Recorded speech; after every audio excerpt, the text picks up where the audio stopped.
Hello, dear students. Very good morning, all of you. Welcome to our CA Foundation Economics class. I'm Chartered Accountant Pavan Kahukar.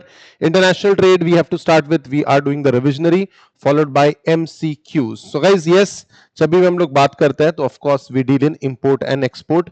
International trade, इस chapter में हमें 5 units complete करने हैं. Theories of international trade, instruments of international trade, trade negotiations, exchange rate and international capital movements. ठीक है. World trade organisation ने सारे countries के बीच में ट्रेड रिलेशंस अच्छे करने के लिए बहुत सारे कदम उठाए हैं. So guys, let's check out our first unit, theories of international trade. All right, theories of international trade is unit के अंदर we will study international trade के बेनिफिट्स क्या है, इंटरनेशनल ट्रेड के डिसएडवांटेजेस क्या है, और जैसे हमने मनी को लेके कुछ थ्योरीज पढ़ी थी, कुछ याद है? कोई फेमस थ्योरी बताओ मनी को लेके. Come on. कैम्ब्रिज. कैम्ब्रिज, हाँ, कैम्ब्रिज अप्रोच. Cambridge approach. और किनेशियन. किनेशियन. कुछ नहीं याद आया तो किनेशियन तो है ही हमारे पास. Post Keynesian. Post Keynesian theories. और सब Friedman. Correct. So guys, let's check out international trade. It's the exchange of goods and services as well as resources between the countries. It involves transaction between residents of different countries. If there's a point on which the most economists agree, it is the trade among nations makes the world better off. अगर आप देखोगे कि हम किसी से तभी अच्छे से बात करते हैं जब हमें उसकी जरूरत होती है. करेक्ट है क्या? ये स्टेटमेंट करेक्ट है मेरा? हम किसी से तभी बात करते हैं जब हमें उसकी जरूरत होती है. जी हाँ. तो जब हम कंट्री पे डिपेंडेंट होते हैं किसी, तो हमारे रिलेशन अपने आप उससे अच्छे हो जाते हैं. So international trade reduces production cost and improve standards of living of the people. आप इंडिया को भी देखो. ठीक है. आज हमारे पास एप्पल डिवाइसेस है, सैमसंग डिवाइसेस है, एप्पल अमेरिकन, सैमसंग कोरियन. ठीक है. और ये हम लोग कंप्यूटर यूज कर रहे हैं, एचपी का अमेरिकन. ये हम लोग माइक यूज कर रहे हैं, ठीक है, ब्रिटिश कंपनी का. सो गाइस, हमारी क्लास आसानी से हो पा रही है. आप कोई जरूर कोई फॉरेन प्रोडक्ट ही यूज कर रहे होंगे. फोन कौन सा है तुम्हारे पास? अगर आप एमआई यूज कर रहे हो तो चाइनीज है. ठीक है. सो एप्पल यूज कर रहे हो तो अमेरिकन है. ये क्या है? It has made our life very good. The standard of living of people has increased. Foreign producer also benefits by making more sale than it could solely sell by its own market and by earning foreign exchange. So guys, आप foreign currency में आसानी से deal कर जाते हो, और आप जब प्रोडक्ट बेचते हो तो आपको फॉरेन करेंसी मिलती है, जिससे आपकी कंट्री स्ट्रांग बन जाती है. So international trade is an integral part of international relation and has become an important engine of growth in developed as well as developing countries. अगर इंडिया इतनी डेवलप हुई है तो thanks to the international trade. So Tatas अगर USA की Ford company से कुछ खरीदता है तो of course it is an example of international trade. और अगर विद इन द कंट्री अगर ट्रेड आता है तो उसको क्या कहते हैं? विद इन द कंट्री अगर ट्रेड होता है तो उसको कहते हैं डोमेस्टिक ट्रेड या फिर इंटरनल ट्रेड. इसको कहते हैं डोमेस्टिक ट्रेड या internal trade. So guys, let's check out क्या बेनिफिट है इंटरनेशनल ट्रेड के. Let's check out the benefits. तो सबसे पहला, ग्रोथ होती है और लोगों की इनकम बढ़ती है. सबसे पहला, it's a stimulus to economic growth. उस कंट्री की इकोनॉमिक ग्रोथ होती है, और उससे भी इंपॉर्टेंट, जॉब्स क्रिएट होती है. इंडिया में सारी कंपनीज आ चुकी है. बोइंग प्लेन बनाता है, इंडिया में प्लेन बनता है. ये सारे products all over the world available है. सो डिप्लॉयमेंट ऑफ प्रोडक्टिव रिसोर्सेज. ठीक है. आपके जो भी रिसोर्सेज है वो सही तरीके से और सही एरिया में यूज होते हैं. आपकी एफिशिएंसी बढ़ जाती है नेचुरल, ह्यूमन, इंडस्ट्रियल और फाइनेंशियल रिसोर्सेज के कारण, और प्रोडक्टिविटी भी काफी बढ़ जाती है उस कंट्री की. उसके बाद और डोमेस्टिक मोनोपोली भी हट जाती है. पुराने जमाने में एक ही कार कंपनी थी इंडिया में, कौन सी? मारुति. करेक्ट, मारुति. तो इतने इतने मोनोपोलिस्ट टाइप के हो गए थे कि 2 ही कार बनाई उन्होंने 10 साल में. और जबकि आज इनके पास जैसे ही इन लोगों को फॉरेन कंपटीशन मिला, Korean company, south Korean company Hyundai, Japanese company Toyota, American company Ford, again Japanese Honda, तो वैसे ही मारुति को इंप्रूव करना पड़ गया. अब ये सारे इंडियन इकोनॉमी ओपन होने के बाद ये सारे प्रोडक्ट्स इंडिया में अवेलेबल है. तो आपने क्या किया? डोमेस्टिक मोनोपोली को डिक्रीज करके ओवरऑल बेनिफिट मिल गया. उसके बाद आपको इनोवेटिव प्रोडक्ट्स मिल जाता है, access to new market and access to new material. Apple, again American, they are into innovation only. Majorly उनका काम क्या है? Majorly they are into innovation, ठीक है। तो हमें इनोवेटिव प्रोडक्ट्स मिल जाते हैं और टेक्नोलॉजिकल चेंज, प्रोडक्टिविटी इंप्रूवमेंट हो जाती है और innovative services like banking, insurance, logistics, consultancy services मिल जाती है। अच्छे प्रोडक्ट्स मिल जाते हैं हमें, यानी चॉकलेट सही में चॉकलेट है या नहीं। अब देख लो इंडिया में ये लोग यही चॉकलेट खिलाते थे वो लोग, जबकि इसमें कोई कोको का कोई कंटेंट ही नहीं है। चॉकलेट के नाम पे लोग राजमलाई बेच रहे हैं, इलायची बेच रहे हैं। So guys, Indian economy open हुई तो उन्हें पता चला कि यार प्रोडक्ट्स ये होता है, क्वालिटी बढ़ गई प्रोडक्ट्स की। Then opening up of new market resulting in the productive base and facilitates diversification, export diversification और नई production possibility भी बनने लगी। So guys, international trade has got close relation to LPG, liberalization, privatization and globalization। इसलिए हमने इतना depth में money chapter में ये पढ़ा है। पहले ही मैंने आपको एक बेस बना के रख दिया था, ठीक है। So production possibilities open up हो जाती है। एक आम इंसान एक रॉकस्टार एंटरप्रेन्योर तब बनेगा ना जब उसमें कोई काबिलियत डेवलप हो। तो कैपेसिटी बिल्डिंग है ना, ह्यूमन रिसोर्स बिल्डिंग भी करता है, लोगों को नो हाउ समझता है, लोगों को इंटेलिजेंस आती है और दोनों कंट्रीज के बीच में रिलेशंस अच्छे हो जाते हैं, जिसके कारण हार्मनी रहती है, पीस रहता है, वॉर नहीं होता। लेकिन बेनिफिट्स के अलावा, ठीक है, इनका क्रिटिसिज्म भी होता है। There are things which goes against trade openness. तो सबसे पहला तो जो फायदा है इंटरनेशनल ट्रेड का वो सबको नहीं मिलता।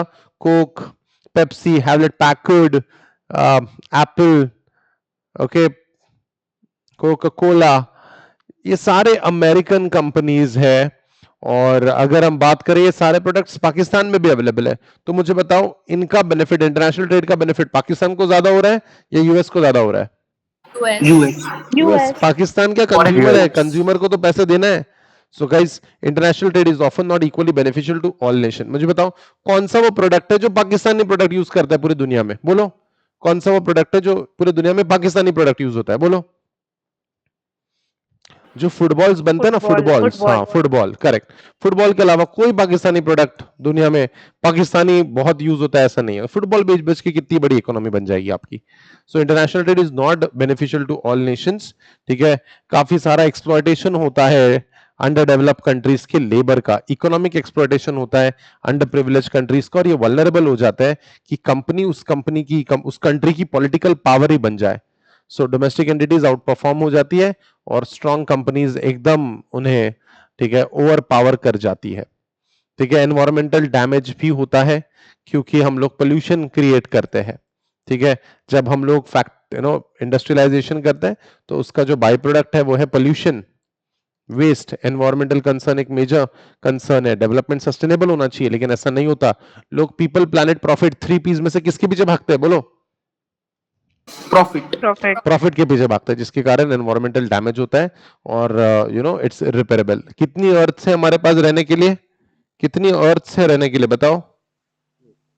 एक। We have only one earth. You may have substitutes for other things, but earth we only have one. So we have to make sure that we use it properly. ठीक है। उसके बाद ट्रेड साइकिल्स का भी impact होता है। एक country डूबी तो दूसरे को ले डूबती है। By the way, trade cycle से याद आया, what are the different phases of business cycles? कौन बताएगा? Expansion, peak, contraction, trough, recovery, recession. Correct. Expansion, peak, contraction, trough और डिप्रेशन, ठीक है, याद रखना, ठीक है। तो ये एक कंट्री, अगर एक कंपनी में अगर एक कंट्री में रिसेशन आ जाए तो वो फैलते जाता है। इसको क्या कहते हैं? क्या कहते हैं इसको? एक कंट्री में कुछ बुरा हुआ तो फैलते जाता है। अच्छा, एक एग्जांपल दे दो, कोई ऐसा डिप्रेशन फेज जो पूरी दुनिया में फैल गया था। The Great Depression, great depression of 1930s, correct, good. एकदम सही समय आ चुका है रिवीजन करने का। बहुत अच्छी नॉलेज मिल चुकी है आपको, बहुत अच्छा भाई, ठीक है। उनको बोलो क्या कहते हो? नहीं कुछ नहीं बोलो, नहीं बोलो। Respect dependence on underdeveloped countries on foreign nations impair economic autonomy। इन्हें इंडिपेंडेंस नहीं होती उन लोगों को। तो एक कंट्री एक कंपनी पे डिपेंड हो जाएगी। देखो कितनी बड़ी बात है, क्या कहते हो? एक कंट्री एक कंपनी पे डिपेंड हो जाए, एक कंपनी एक कंट्री पे डिपेंड हो जाए, हम समझ सकते हैं। लेकिन एक कंपनी इतनी बड़ी बन जाए कि पूरी कंट्री उस पर डिपेंडेंट है, थोड़ी सोचने वाली बात होती है। Too much export orientation may distort actual investment away from genuine investment needs of the country. हमारे कंट्री का ये प्रोडक्ट बहुत बिकता है, यही बनाते बैठ रहे हैं, तो हमारी कंट्री की रिक्वायरमेंट सही में क्या है ये भूल जाते हैं लोग। ठीक है, सो नेगेटिव लीवर आउटकम्स भी आ सकते हैं, और you know at the end of the day capitalism एकदम स्प्रेड हो जाता है। ठीक है, इसके कारण lack of transparency, lack of predictability, ठीक है, और काफी बार रिस्क हो जाती है। और अगर किसी कंपनी पे एम्बार्गो लग गया, ओए एम्बार्गो सुना है क्या? सुना है एम्बार्गो? उस कंट्री के साथ कोई इंटरनेशनल ट्रेड नहीं होगा, उसको कहते हैं एम्बार्गो। क्या सबसे बुरा रिस्ट्रिक्शन है ये? बोलो। Yes sir. It is the most severe form of restriction. ठीक है, कौन से कंट्री पे एम्बार्गो लगा था अभी? यूक्रेन। रशिया पे। ठीक है, यूक्रेन को तो बेचारी वॉर टॉर्न है, वो यूक्रेन के ऊपर तो हमला हुआ, वो तो खुद को बचा रहे बेचारे। एम्बार्गो जनरली ये कंट्रीज पे लगा है। Comprehensive sanctions are currently in place targeting Cuba, Iran, North Korea, Russia, Syria, which heavily restrict nearly all trade and financial transaction between US persons and those region। तो इन countries पे embargo लगा हुआ है। ठीक है, ये कंट्री की list याद कर लेना एक बार। So these were the major arguments against trade openness. ये ट्रेड ओपननेस यानी इंटरनेशनल ट्रेड के खिलाफ ये सारे आर्गुमेंट्स थे। ये लोग कहते हैं कि इंटरनेशनल ट्रेड नहीं होना चाहिए। ठीक है, तो अब हम लोग जाते हैं थ्योरीज ऑफ इंटरनेशनल ट्रेड पे। तो गाइस लगभग जो अभी हमने पढ़ा उस पे एक क्वेश्चन आएगा और एक या दो क्वेश्चन आएंगे important theories of international trade पे। So you might have notice that many goods and services are imported by us because they are simply not produced in a country for various reasons and therefore not available domestically। Correct है, बहुत सारे products है जो हम नहीं बनते, हमारे यहाँ बनता ही नहीं है, तो हम लोगों को उसे इंपोर्ट करवाना पड़ता है। However, we do import many things which can be produced within our country also। ये बहुत ही खतरनाक लाइन है। हम कोई ऐसे प्रोडक्ट्स भी इंपोर्ट करते हैं जो हमारी कंट्री में बनते ही नहीं है। ठीक है, क्या हम लोग कार नहीं बनाते? बोलो, क्या हम लोग कार नहीं बनाते? बनाते हैं। कौन है? कौन सी पूरी इंडियन कार कंपनी कौन सी है बताओ? टाटा पूरी तरह इंडियन कार कंपनी है। तो यार फिर क्या जरूरत है इंपोर्ट की? क्या हम फिर भी इंपोर्ट करते हैं? बताओ।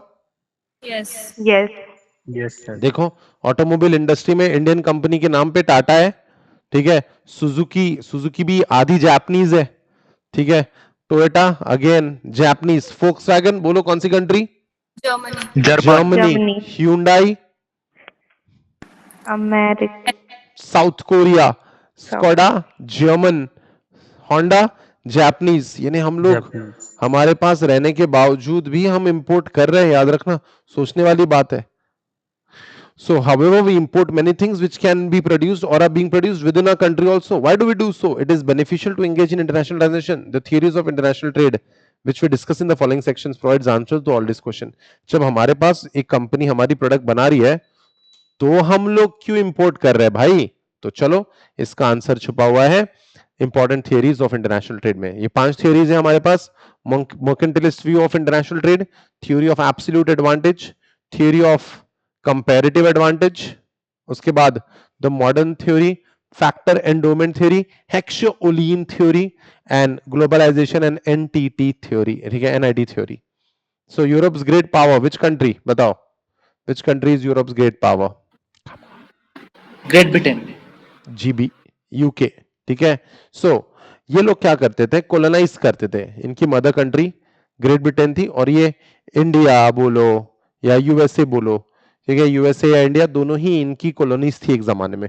हम लोग थे ना, जब वो लोग हमको बोलते थे तुम साला हिंदुस्तानी लोग हमारे जूते के नीचे रहेगा, बोलते थे ना हमको। तो गाइस ये लोग पैसा कैसा बनाते थे? तब का जो व्यू था वो था mercantilist view of international trade. कैसे आए थे अंग्रेज इंडिया में? बोलो, क्या बोल के आए थे इंडिया में? ट्रेड करने के लिए। ट्रेड करने के लिए ईस्ट इंडिया कंपनी लेके आए थे। ईस्ट इंडिया कंपनी लेके आए थे। तो उनका बिजनेस पॉइंट ऑफ व्यू था हर चीज में. Mercantilism, which is derived from the word mercantile, trade and commercial affairs. Mercantilism, according to Microsoft Dictionary, is the economic policy trending in Europe from 16th to 18th century, where the government used power to control industry and trade, with the theoretically belief that national power is achieved by having constant large quantity of export over import. Simple है, धंधा करो, business करो, और हमारी country से ज्यादा क्या करो, हमारी कंट्री से ज्यादा क्या करो, Import.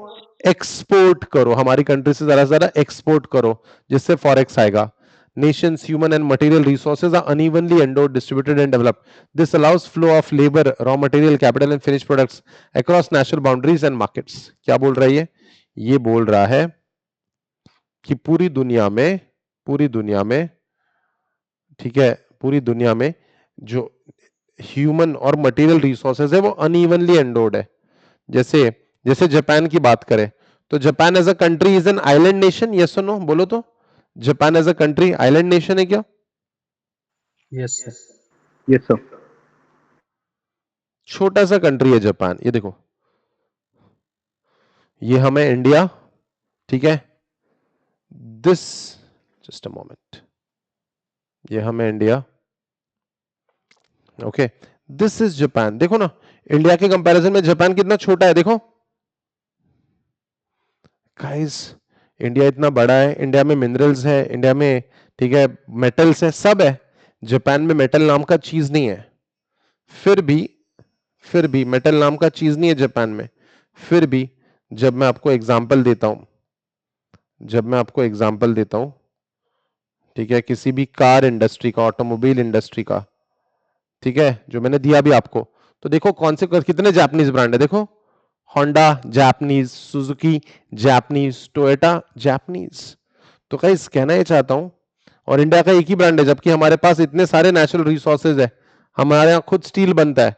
सो गाइस बताना ये चाहता हूं आपको, ठीक है, कि दुनिया में हर रिसोर्स, ह्यूमन रिसोर्स बोल लो, मटेरियल रिसोर्स बोल लो, ये अनइवनली स्प्रेड है, ये इवनली स्प्रेड नहीं है.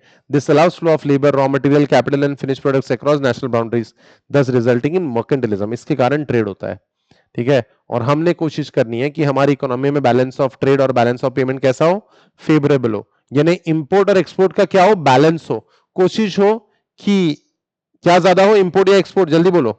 Export. ठीक है, सुनो ना, ये चीज एमसीक्यू में मुझे पूछते हुए दिखे वो लोग एक दो बार, तो इसलिए मैं आपको बता रहा हूं. Mercantilist view of international trade is a zero sum game. Mercantilist view of international trade is a zero sum game. मैं इंपोर्ट करता हूं, मुझे गुड्स मिलता है, ठीक है, मैं इंपोर्ट करता हूं, मुझे गुड्स मिलता है, और बदले में मैं आपको पैसे दे देता हूं. तो मुझे प्रोडक्ट्स मिले, आपको पैसा मिला. सो गाइस ये क्या हो गया, नेट हो गया, ये जीरो हो गया. ऐसा समझा जाता था. ये सही है या गलत, ये डिस्कशन नहीं करते, इसको कहते हैं it's a zero sum game. Mercantilist view कैसा गेम है, जीरो सम. भाई मैंने इंपोर्ट किया, आपको पैसे मिल गए, मैटर खत्म. तुमको पैसे चाहिए तो तुमको पैसे मिल गया, मुझे प्रोडक्ट चाहिए था, मुझे प्रोडक्ट मिल गया. ठीक है, जैसे हम लोग कोई चीज खरीदते हैं, मान लो आपने ये वॉच खरीदने का डिसाइड किया, तो ये 10,000 का वॉच है, तो हम लोग 10,000 देने के बाद ये सोचते हैं कि मेरा फायदा हुआ या नुकसान, ये सोचते हैं या चुपचाप खरीद लेते हैं और पहन लेते हैं घड़िया. बोलो बोलो. पहन लेते हैं. दिमाग नहीं लगाते. हमको लगता है कि हाँ हमने प्रोडक्ट लिया, उसने पैसे ले लिए, मैटर खत्म. ऐसा नहीं है लेकिन, ठीक है. Mercantilist view of international trade is a zero sum game. फिर आया थ्योरी ऑफ एब्सोल्यूट एडवांटेज. कौन दिया ये थ्योरी, जल्दी बताओ कौन? Adam Sir Adam Smith gave Adam this Smith. theory. Adam Smith is the father of economics. Thought that the basis of international trade was absolute cost advantage. भाई जिसमें आपको cost advantage है वो प्रोडक्ट बनाओ. According to this theory, trade between two countries will be mutually beneficial if one country could produce one commodity at absolute advantage, or the other countries in turn produce another commodity at an absolute advantage over the first. यानी अगर ये product बनाने में हमारी country ज्यादा अच्छी है तो हम ये प्रोडक्ट बनाएंगे, आप ज्यादा अच्छे हो तो आप वो दूसरा प्रोडक्ट बनाना जिसमें आप अच्छे हो. जहां पे एब्सोल्यूट एडवांटेज है वही प्रोडक्ट बनाया जाएगा. So in other words, the principle of absolute advantage refers to the ability of the party to produce a greater quantity of good product or service than competitors using the same amount of resources. ठीक है, Adam Smith described the principle of absolute advantage in the context of international trade using labor as the only input. तो मुझे बताइए, production करने में सिर्फ labour as an input use होता है, ट्रू और फॉल्स? False. False. False. सिर्फ labour as an input use नहीं होता। हमारा जो चैप्टर है थ्योरी ऑफ प्रोडक्शन, कुछ याद है क्या? Theory of Yes. Production, Yes. उसमें हमने कुछ पढ़ा है कि यार लेबर भी यूज होता है और क्या यूज होता है? कैपिटल। लैंड कैपिटल लेबर भी यूज होता है और कैपिटल भी यूज होता है। ठीक है, किस रेशियो में यूज होता है लेबर और कैपिटल? स्टैंडर्ड बताओ। 1:3। ठीक है, मुझे बताओ। 25%, 75%। 1/4 and 3. करेक्ट। कहां पढ़ा आपने? Which concept is that? Cobbs and Douglas वाला. Cobb Douglas theory. चलो गुड, बहुत बढ़िया। सिंस एब्सोल्यूट, लेकिन थ्योरी ऑफ एब्सोल्यूट एडवांटेज में उन्होंने कौन सा इनपुट लिया है? बस सिर्फ लेबर इनपुट लिया है। अच्छा मुझे एक बात बताओ, ठीक है, इसमें से कौन सी थ्योरी में लेबर के अलावा दूसरा भी ऑप्शन लिया गया है? बोलो। लेबर के अलावा दूसरा भी ऑप्शन लिया गया है। एब्सोल्यूट एडवांटेज में उन्होंने सिर्फ लेबर कंसीडर किया है। कौन से कंसेप्ट में लेबर के अलावा दूसरा ऑप्शन भी लिया गया है? Comparative advantage. Modern theory modern theory में लिया है, हाँ, फैक्टर एंडोमेंट थ्योरी में लिया गया है। पढ़ेंगे आज, कोई बात नहीं। ठीक है, ये क्वेश्चन, ये सेशन इसलिए लिए जा रहा है कि आपको भी नेक्स्ट लेवल की अंडरस्टैंडिंग डेवलप हो, कंपैरेटिव असेसमेंट हो जाए। It must be absolute advantage. It should be contrasted with the comparative advantage, which refers to the ability to produce specific goods at a lower opportunity cost. तो absolute advantage से opposite theory है comparative advantage, next है वो। Absolute advantage में कुछ assumptions है। पहला, there will be trade between two countries only. They consider two country and two commodity framework. उन्होंने ये भी assume किया that there is no transportation cost. क्या सही assumption है? क्या सही assumption है? बोलो। नो नहीं. गाइस, हम लोग कॉफी देखो, दो कंट्री से नहीं होता प्रोडक्ट, दो कंट्री से, जैसे हम लोग कॉफी ब्राजील से भी खरीदते हैं और हम लोग कॉफी वियतनाम से भी खरीदते हैं। आप समझ रहे हो? हम ऐसा, हम लोग दो, टू वे थोड़ी है, तो थ्री वे हो गया फिर तो। ठीक है, और क्या हम लोग दो ही प्रोडक्ट्स खरीदते हैं? ठीक है, हम कॉफी, उनसे कॉफी खरीद रहे हैं और हम बदले में उनको सेब बेच रहे हैं। सिर्फ दो ही प्रोडक्ट्स है या कुछ और भी प्रोडक्ट्स बेचते होंगे? सर, हम कॉफी खरीदते हैं, उसको चाय बेचते होंगे, काजू बेचते होंगे, whatever. Smith assumed that cost of the commodities were computed by relative amounts of labor required in their respective production process. तो गाइस, जिस जमाने में थ्योरी बनी थी तब इंडस्ट्रियलाइजेशन थोड़ा वीक था, तो इन्होंने सिर्फ लेबर कंसिडर किया है। He assumed that labor was mobile within a country but was immobile between the countries. He assumed that labor was mobile within a country but was immobile between the countries. ये majorly assumptions थे उनके। ठीक है, so guys simple है, उन्होंने ये कहा है कि भाई आप अगर लोअर कॉस्ट पे बना सकते हो तो ये प्रोडक्ट फिर हम बनाते नहीं, तुम ही बनाओ और तुम ही बेचो। आप अगर लोअर कॉस्ट में बना सकते हो तो तुम ही बनाओ और तुम ही बेचो, हम ये प्रोडक्ट बनाएंगे ही नहीं। बट ऐसा नहीं होता है। ठीक है, तो इसलिए नेक्स्ट कॉन्सेप्ट आया थ्योरी ऑफ कंपैरेटिव एडवांटेज। ये रे, तुम हमसे अच्छा बना सकते हो इसलिए हम बनाएंगे ही नहीं, ऐसा होगा क्या? बोलो। तुम हमसे कम कीमत में बनाओगे तो हम बनाएंगे ही नहीं, ऐसा होगा क्या? नहीं, ऐसा नहीं होता है। सो गाइस, इसलिए थ्योरी ऑफ कंपैरेटिव एडवांटेज है। Theory of comparative advantage given by David Ricardo. तो एब्सोल्यूट एडवांटेज का अलग वर्जन है कंपैरेटिव एडवांटेज। कौन सी theory? Theory of comparative advantage. ठीक है, so one of the most important concepts in economics, David Ricardo observe that trade was driven by comparative rather than absolute cost. One country may be more productive than others in all the goods. ऐसा हो सकता है, जैसे USA is very productive in all the goods, but क्या इसका मतलब यह है कि जापान में कुछ बनेगा ही नहीं? बोलो। इंडिया में कुछ बनेगा ही नहीं, ऐसा होता है क्या? नहीं। No. In the sense that it can produce any goods using fewer inputs than those other countries required to produce the same good. आप देखना काफी बार डिज्नी सुना है क्या? डिज्नी प्रोडक्ट सुना है क्या आपने? डिज्नी ब्रांड सुना है? डिज्नी जिसके सॉफ्ट टॉयज मिलते हैं, Yes. है ना? हाँ तो आप अगर उसको, उसका अगर आप स्टिकर देखोगे उस प्रोडक्ट की डिटेल्स में, तो आपको पता चलेगा Disney is an American company, लेकिन the products are made in which country? बोलो। Hong China. Kong. China Vietnam. Those products are made in Vietnam. So guys, ऐसा होता है, कंपैरेटिव एडवांटेज है। जबकि यूएस बना सकता है वो प्रोडक्ट्स, वो सस्ते में बना सकता है, लेकिन उससे भी ज्यादा सस्ते में बना सकता है कौन? वियतनाम। और शायद यूएस कहता है कि सॉफ्ट टॉयज बेच के थोड़ा ना पैसे बनाना है हमको, हमको क्या बनाना है? कौन से प्रोडक्ट बहुत ज्यादा बिक जाते हैं? कौन से प्रोडक्ट बहुत ज्यादा बिक जाते हैं, बहुत अच्छी कीमत मिल जाती है? Electronic goods. टेक्नोलॉजी का। हाँ ठीक है। सो गाइस फिर वो क्या करते हैं कंपैरेटिव एडवांटेज में, अरे हम लोग 1 घंटा यहां देने से अच्छा 1 घंटा यही बचा के ये काम किसी और कंट्री को दे देंगे और 1 घंटे में हम लोग उतने सारे और ऐसे कुछ प्रोडक्ट्स बना लेंगे। समझ रहे हो? Yes. हम भी बना सकते हैं, हम भी बना सकते हैं, लेकिन ये 1 घंटा बचा के हम कोई दूसरा प्रोडक्ट बनाए जिसमें और ज्यादा पैसा बने और जो और दूसरी कंट्रीज नहीं बना पाते। सो रिकार्डोज इनसाइड, यानी अपॉर्चुनिटी कॉस्ट वाला फंडा है यहाँ पे, वो बनाने में 1 घंटा व्यतीत करने से अच्छा है मैं 1 घंटा यहां यूज करके ये प्रोडक्ट बना लूं। Ricardo's insight was such that contrary the country would still benefit from trading according to the comparative advantage, in which absolute advantage was greatest and importing products in which its absolute advantage was comparatively less.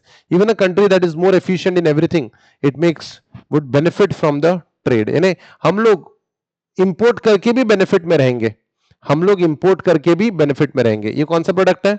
बोलो कौन सा product है? Steel. Steel. एक country steel बना सकती है, वही country shirt भी बना सकती है। So 1 hour of labour can produce either 3 kgs of steel और 2 shirts।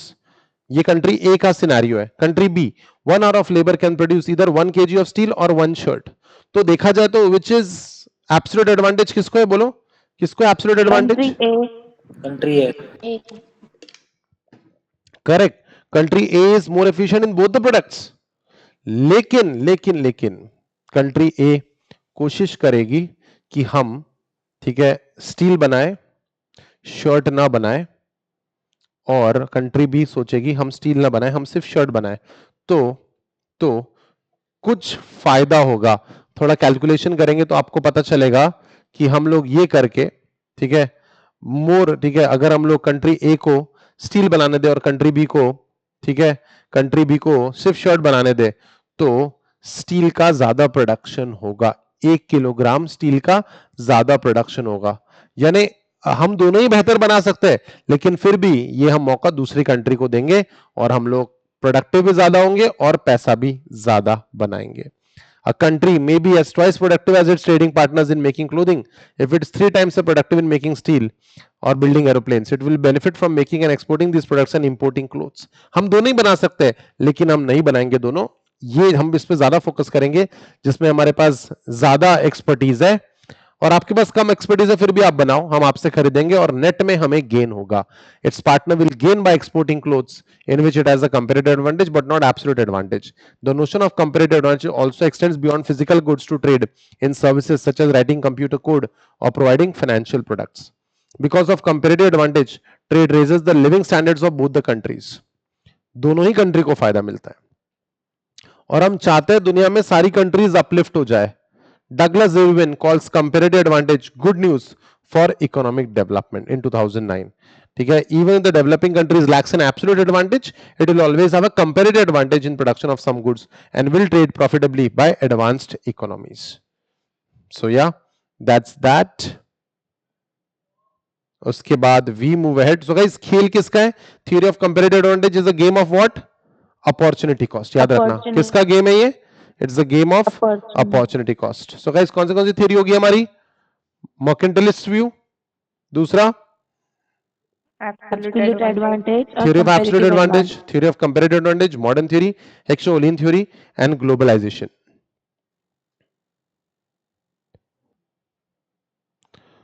All right, guys, we move ahead. Modern theory or Heckscher-Ohlin theory. Heckscher-Ohlin theory, also called as modern theory, also called as तीसरा नाम बताओ?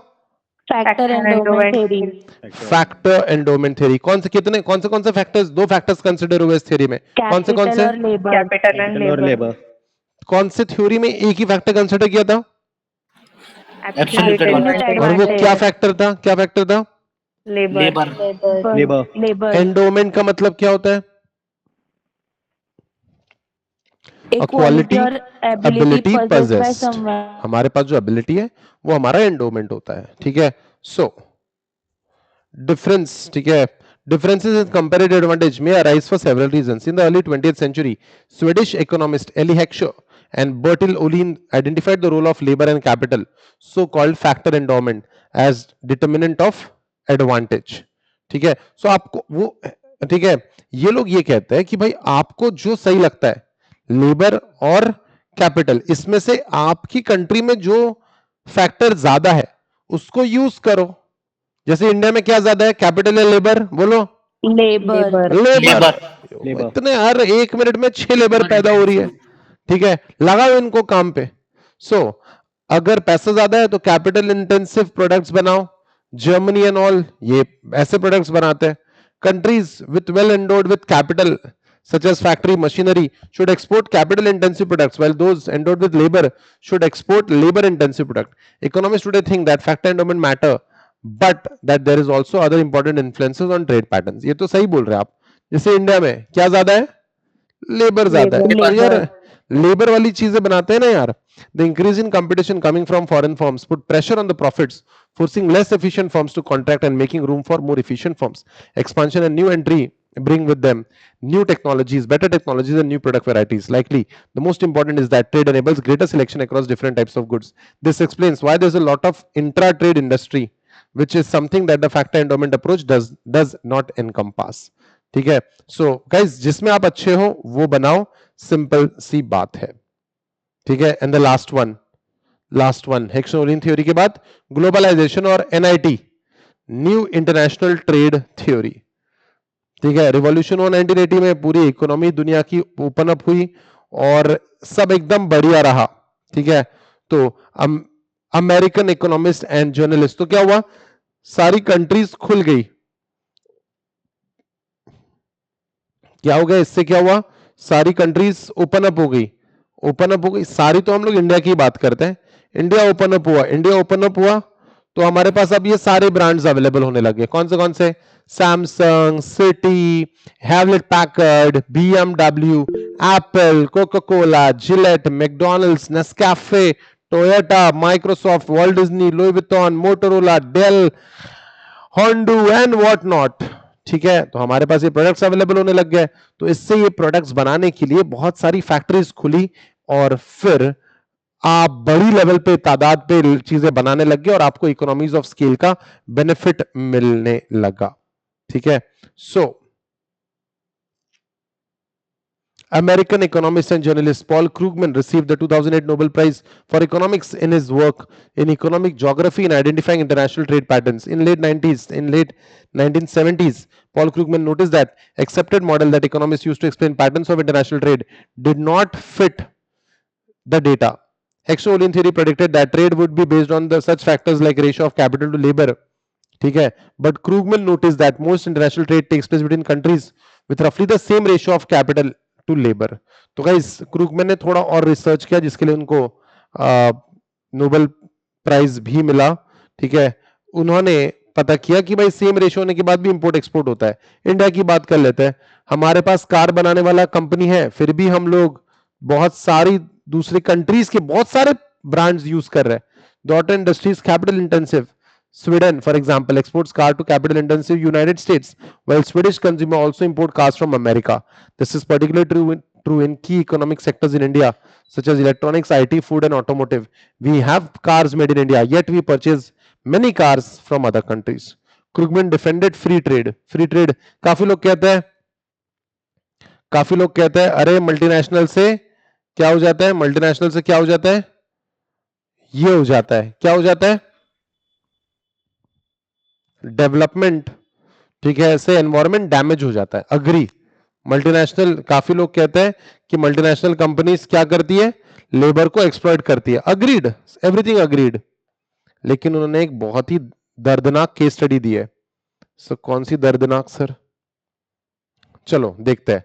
Krugman defended free trade. He was passionate and showed deep concerns of the well-being of the people around the world. For example, उनकी जो book थी In Praise of Cheap Labor, published in Slate, एक journal होता है, ठीक है, 1997 में, In Praise of Cheap Labor, हाँ ठीक है, मल्टीनेशनल कंपनीज बहुत कम पैसों में मजदूरों को अपॉइंट करती है, लेकिन कुछ कंट्रीज है जैसे फिलीपींस, उसमें लोगों के पास जब वो इकोनॉमी क्लोज थी, ओपन अप नहीं थी, तो उनके लोग, उनके यहां का लेबर क्या काम करता था, कचरे में से, डंप यार्ड में से चीजें ढूंढ के सरवाइव करता था।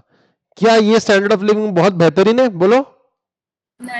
लोगों के कचरे में से हम अपना खाना ढूंढे, हम अपना पैसा ढूंढे, हम अपना सर्वाइवल ढूंढे. In it, Krugman told of Smoky Mountain, a huge garbage dump in Manila, in which men, women, and children made a living combining through garbage of valuable items. Low-wage jobs in multinational factories, companies in Philippines, Bangladesh, and other poor countries. He noted that there are much better alternatives. यहाँ पे ऐसी countries में Philippines, Bangladesh और भी काफी सारी, इसमें यार इतना बुरा स्टैंडर्ड ऑफ लिविंग रहने से तो अच्छा है कि मल्टीनेशनल कंपनीज उनको एक्सप्लॉइट करे. काम करने की जगह तो सही होगी, घर पे जाके डिसीजेस तो नहीं देंगे अपने फैमिली मेंबर्स को. क्या कहते हो? एक बंदा मेहनत करेगा, बचे हुए 3-4 लोग जो भी है उसके फैमिली में, वो तो ढंग का लाइफ जिएंगे. यहां पे तो सब लोग कचरे में जी रहे थे. सो गाइस, इसलिए उन्होंने कहा, उनकी बुक का नाम क्या था? In praise of cheap labour. यानी सब लोग कहते हैं कि मल्टीनेशनल कंपनीज एक्सप्लॉइट करती है लेबर्स को. गलत नहीं कहते, सही कहते हैं, जरूर एक्सप्लॉइट करता है वो, लेकिन इससे ये मनीला की इस लाइफ से तो, स्मोकी माउंटेन की लाइफ से तो बेटर था वो. Because multinational companies hired many of these poor workers, he wrote, the result has been to move hundreds of millions of people from abject poverty, ठीक है, abject ने बहुत ज्यादा poverty, to something which is bad, but at least it is better. ठीक है, multinational में 14 घंटे काम करवाते, लेकिन कम से कम फैक्ट्री में तो काम करते, गार्बेज में तो काम नहीं करते. ये उनका डिफेंस था. अकॉर्डिंग टू एनटीटी, ठीक है, two key concepts give to advantages of countries that import goods to compete with the products from the home country. ठीक है, होम कंट्री और होस्ट कंट्री समझता है ना, हमारे कंट्री. हाँ, ठीक है, इकोनॉमीज ऑफ स्केल मिलती है आपको, बहुत ज्यादा तादाद में बनाते हो तो आपको इकोनॉमीज ऑफ स्केल मिलता है, और नेटवर्क इफेक्ट्स मिलता है. एक बार डिस्कस कर लेते हैं. इकोनॉमीज ऑफ स्केल यानी क्या? बहुत बड़े पैमाने पे आप कोई चीज बनाते हो तो हर चीज क्या हो जाती है? चीप हो जाती है, कॉस्ट पर यूनिट कम हो जाता है. So economies of scale, as a firm produces more of a product, its cost per unit keeps going down. So if the firm serves domestic as well as foreign market instead of just one, then it can reap the benefits of large economies of scale. Consequently the profits are likely to be higher. ठीक है, तो क्या होता है? बहुत बहुत बड़ी तादाद में बनाते हो, कम पैसे में बनाते हो, ज्यादा बनाते हो, तो आपका प्रॉफिट मार्जिन बढ़ जाता है, तो जो कि अच्छा होता है. एक ने प्रोडक्ट लिया, हम भी लेंगे, ठीक है, आपने लिया हम भी लेंगे, आपने लिया हम भी लेंगे. कौन सा इफेक्ट कहते हैं इसको? देखा देखी कहते हैं इसको. नेटवर्क का इफेक्ट कहते हैं. Network effect refers that one person's value for a good or service is affected by the value of that goods or service to others. The value of the product or service is enhanced as a number of individuals using it increases. सबसे इसका best example है Apple के products. क्या कहते हो? Do you agree? You have Apple phone, you have Apple phone, कहते हैं ना ऐसे लोग. क्या कहते हो? सो गाइस, देख देख के प्रोडक्ट की, ठीक है, बिक जाता है product. It is also refer to as bandwagon effect. ठीक है, consumers like more choices but they also want to products and services with high utility, and network effect increases the utility obtained from these products over others. For example, mobile app like WhatsApp and software like Microsoft Windows. आप WhatsApp पे नहीं हो, ऐसा बुरा feel करवाते हैं अगली party को. व्हाट्सएप पे नहीं हो, कुछ भी यूज नहीं करते हो, कुछ नहीं आता है तुमको, तो फिर ठीक है, शर्म के मारे लोग डाउनलोड करते हैं, शर्म के मारे लोग प्रोडक्ट खरीद. आपके पास कार नहीं है, हमारे पास तो वैगनआर है, खरीद लो WagonR. Bandwagon effect, network effect, याद रखना. New international trade theory, NTT भी कहते हैं इसको, न्यू इंटरनेशनल ट्रेड थ्योरी ने दो चीजें बताई है. ठीक है, इकोनॉमीज ऑफ स्केल और नेटवर्क इफेक्ट का लेके. ऑलराइट, सो गाइस, या दैट्स दैट. कौन सा चैप्टर था ये हमारा? International trade. इंटरनेशनल ट्रेड हमने चैप्टर तो स्टार्ट कर दिया. और यूनिट कौन सा है? यूनिट कौन सा था ये? Theories of international trade. So let's test your knowledge. Are you ready guys? Yes sir. Alright, first question. Which of the following does not represent a difference between international trade and internal trade? What is internal trade by the way? Internal trade क्या होता है? Domestic Domestic, trade within the country, that is domestic. Correct. So what's the answer for this? Does not represent a difference. No. Don't leap you the answer. आप मुझे answers chat में बताइए please. Very good Ketan, very good Swastik, very good Manju. Very good Madhura, very good Tiwari ji, very good Om, very good Moksha, क्या बात है. Alright, so guys the answer is homogeneity of customers and currencies. International trade में customers और currency homogeneous नहीं होती. यानी तुम लोग यूएस में जाके हमारे गांधी जी दे रहे हो, चलेगा क्या? बोलो, चलेगा क्या? यूएस में जाके हमारे गांधी जी दे रहे हो, चलेगा क्या? नहीं चलेगा. नहीं. कस्टमर्स भी अलग होते हैं वहां के, करेंसी भी अलग होती है, तो ये रिप्रेजेंट नहीं करता. लेकिन हाँ, ट्रांजैक्शन इन मल्टीपल करेंसी, ये डिफरेंस होता है इंटरनेशनल ट्रेड में. Differences in legal system, India का लीगल सिस्टम और यूएस का लीगल सिस्टम सेम या अलग? इंडिया में इनकम टैक्स 30%, यूएस में इनकम टैक्स 45% हो गया. यहीं पे मेजर डिफरेंस आ गया. Anyway, the theory of absolute advantage states that, आराम से बता दो आंसर, सोचने दो सबको.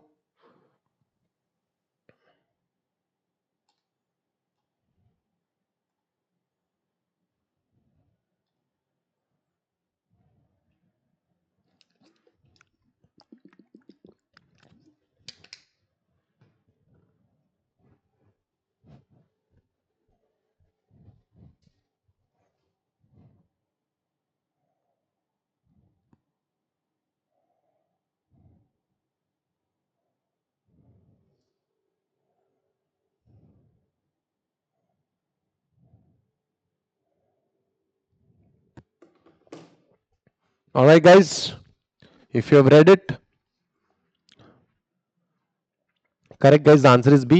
Nation can increase their economic well-being by specializing in the production of goods they produce more efficiently than anyone else. The answer is B. Okay, good answer. Samruddhi, Rupali, Kashish, Ketan, Moksha, good answers. Which of the following theories advocates that countries shall produce those goods for which it has the greatest relative advantage? Greatest relative advantage.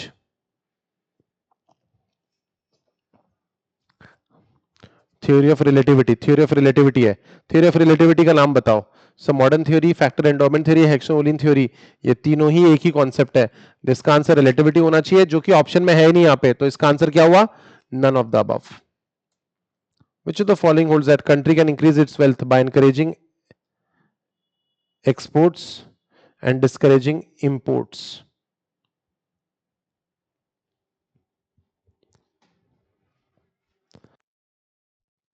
So guys, जो students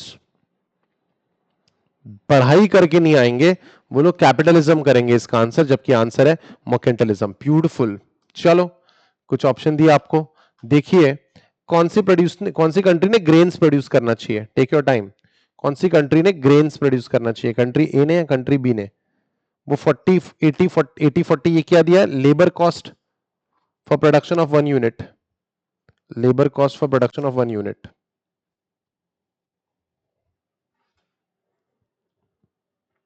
the answer is grain बनाना है ना, तो कम पैसों में कम समय में बनाना है, labour cost in terms of hours. तो guys country B is the correct answer. 40 में बन रहा है. कंट्री ए ग्रेन 80 आवर्स में बना रही है, कंट्री बी 40 आवर्स में बना रही है. तो definitely 40 hours would be the correct answer. That is country B 40 hours में बना रही है. So which is the theory of, according to the theory of comparative advantage, trade is not a, मैं नहीं बताऊंगा. Trade is a zero sum game. Trade is a zero sum game कौन सी theory में बताओ मुझे, पढ़ा है मैंने आज. Absolute advantage. Absolute advantage. So guys, trade is not a zero sum game, so that net change in the wealth or benefit among the participants is positive. If you remember comparative advantage में मैंने जो आपको example दिया था ये वाला, do you remember? Country ए और country B. Country ए दोनों में एफिशिएंट है, लेकिन कंट्री ए अगर स्टील बनाए और कंट्री बी अगर शर्ट बनाए तो नेट गेन कितना था? कितना नेट गेन कितना था? 1 kilo of 1 steel. किलोग्राम का नेट गेन था. सो गाइस आपको ऐसे कंसिडर करना है और उस हिसाब से it is not a zero sum game. आपको एक कंट्री को ज्यादा बेनिफिट मिल जाता है. चलो बताओ, व्हाट इज द आंसर?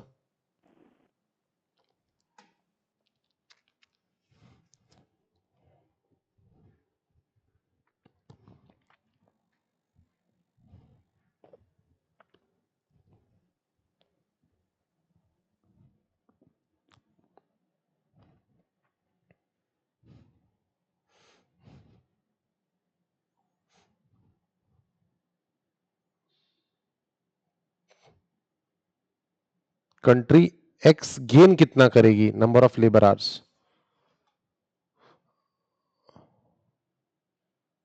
अगर वो एक चीज में स्पेशलाइज कर ले और दूसरी चीज ना बनाए तो लेबर आवर्स कितना गेन करेगी? The answer is 10 labour hours वो गेन करेगी। यानी अगर कंट्री एक्स राइस ही बनाए और वीट ना बनाए तो उसके 10 घंटे बच जाएंगे। सिंपल। ओके चलो इसको भी एनालाइज करो।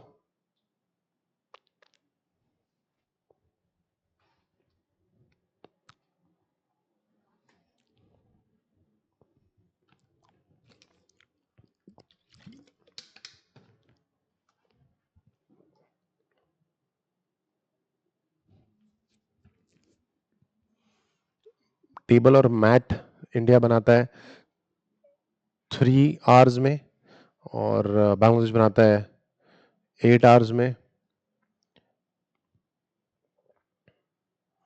मैट इंडिया 2 आवर्स में बनाती है, बांग्लादेश 1 आवर में बनाता है। तो इसमें से कौन सा स्टेटमेंट करेक्ट है? ठीक है, Bangladesh is comparative advantage in maths, बोलो सही है, बांग्लादेश को एडवांटेज है मैथ्स में। यस क्योंकि 1 घंटे में बनाता है वो, इंडिया को 2 घंटे लगते हैं 1 यूनिट बनाने में। India is a comparative advantage in table, ये भी सही है, इंडिया 3 आवर्स में बनाता है एक टेबल, बांग्लादेश को 8 आवर्स लगते हैं। Bangladesh is an absolute advantage in maths, ये भी सही है। Guys all the above are true. Next, comparative advantage refers to, आराम से सोच के बताओ।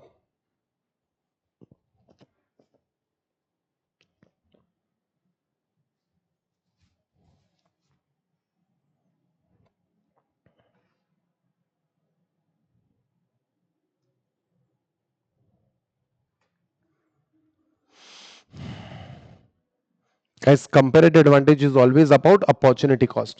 A country's ability to produce some goods or service at a lower opportunity cost than other countries. So that's the correct answer.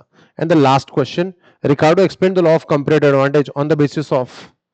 Ricardo explained the law of comparative advantage on the basis of. Ricardo, comparative advantage उन्होंने सिर्फ एक ही factor use किया था, कौन सा factor था वो? Labour था वो, ठीक है। कंपैरेटिव एडवांटेज उन्होंने लेबर को पॉइंट ऑफ व्यू में रख के वो बनाया था। अच्छा कौन सी थ्योरी थी जिसमें 2 फैक्टर्स यूज हुए थे, बताओ कौन सी थ्योरी थी? हेक्सो-ओलिन थ्योरी या फैक्टर एंडोमेंट थ्योरी या फिर modern theory. So guys that was all about the all the MCQs of theories of international trade. Mercantilist view, export ज्यादा करो इंपोर्ट कम करो, एब्सोल्यूट एडवांटेज जो आप बेस्ट बनाते हो वो बनाओ, जो आप अच्छे नहीं बनाते हो दूसरे को बनाने दो। कंपैरेटिव एडवांटेज ऐसा नहीं कहता, अपॉर्चुनिटी कॉस्ट यूज करता है वो, लेकिन एक ही फैक्टर यूज करता है, ठीक है। मॉडर्न थ्योरी कितने फैक्टर्स यूज करती है? 2 फैक्टर्स यूज करती है, कौन से? Labour and capital. वो कहता है आपको जो अच्छा है, आपके पास जो फैक्टर एबंडेंस में वो यूज करो। और new international trade theory NTT वो तो सिंपल कहता है कि भाई पूरे दुनिया में बनाओ, लोगों का स्टैंडर्ड ऑफ लिविंग बढ़ेगा, ओवरऑल सबको फायदा ही होगा। So we are done with the very first unit of international trade, theories of international trade. We shall come up with next unit in the next lecture. This is Pawan Gaku signing off. See you in the next video. Till then, take care of yourself. Study well.